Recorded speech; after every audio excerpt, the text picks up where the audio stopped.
I'm Linda. I'm a developer advocate at AnyScale. I'm here at the Expo at Ray Summit 2025. The energy is incredible. And I'm thinking to take you with me to see some of the booths we have about Ray libraries, learn from some of the engineers here, and get a quick overview of all there is to offer on top of Ray Core. Let's do it.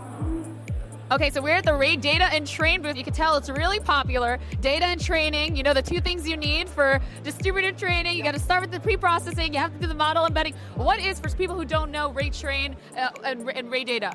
I can talk specifically about Ray Data.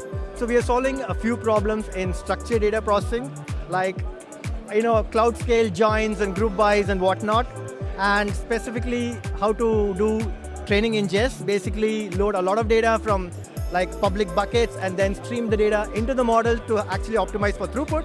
And lastly, batch inference, where we can auto scale the cluster for different model sizes. So we can actually go from like a small GPU, like we can consume like H100 all the way to 810 GPUs and actually keep the cluster busy. Yeah. So that's the sundry problems we are solving.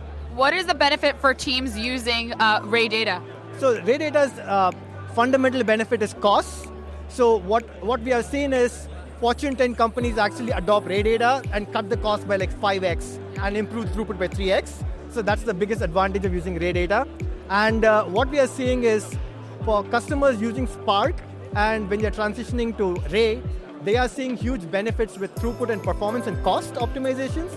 So if you have a workload that you want and that you're deployed Spark and you want to transition to Ray, please go ahead and contact Ray Data team and we can help you do that. And in the order, you start with Ray Data and then you need to go to Ray Train. Where's my Ray Train? Where's Ray Train? So we're at the booth here, Ray Data and Ray Train. What is Ray Train?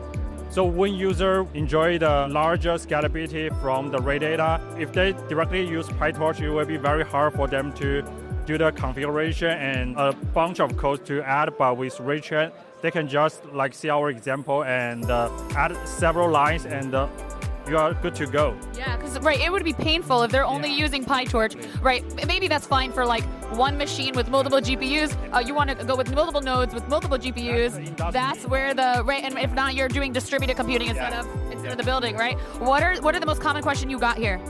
A lot of people still, they think the Ray Train is just a very light wrapper, but we do a bunch of optimizations like async checkpoint, mid-epoch resumption, and fault tolerance, better stability. That's what we have been doing every day. Such a great point, because it's not just distributed compute, it's that fault tolerance of some, but all these other benefits. Well, super exciting. So people could actually build and just use a few lines of code. Thank you so much. This was awesome. Yes, Ray Train, Ray Train.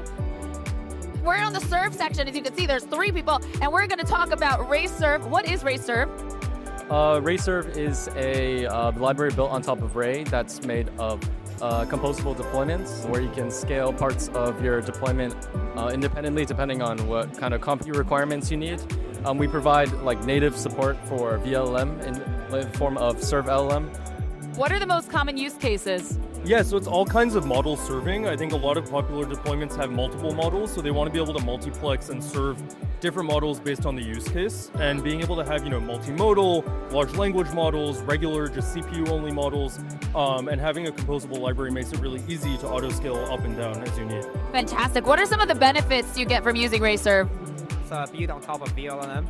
It has all the scaling capabilities. It has model parallel, pipeline parallel, tensor parallel. It also has the advanced routing mechanisms like Ray Serve provides, a prefix cache-aware routing, prefill decoding disaggregation, and also with some more advanced models like MOE models, it also has the model parallelism.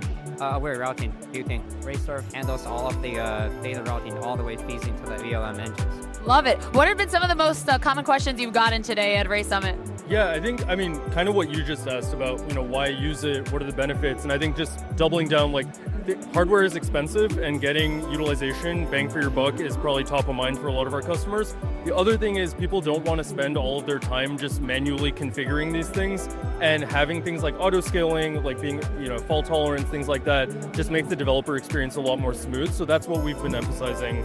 And then everyone always wants to know, how do we get a benefit from serving LLMs through this library? Why not just do it ourselves? And be like, all right, you can do it yourself. It'll be a lot more work, and you can already bring the native benefits from Ray into your application using RayServe. Exactly, so they don't have to do all the infra under the hood, and they could focus on actually building in a few lines of code, like 10 to 15. I know with MCP, you could do 10 to 15, 10 lines of code, and you're like, deploying MCP servers at scale. So fantastic, awesome. Well, thank you guys. Woohoo! 1, 2, 3. You got served. We're here at the KubeRay booth now, and what is KubeRay for those who don't know? Oh, KubeRay is simply just Ray on Kubernetes, a plugin for you to run Ray workloads on Kubernetes. Yeah. What are some of the use cases for KubeRay? One is Ray job for batch training job, something like that. One is for Ray service. One is for serving use case.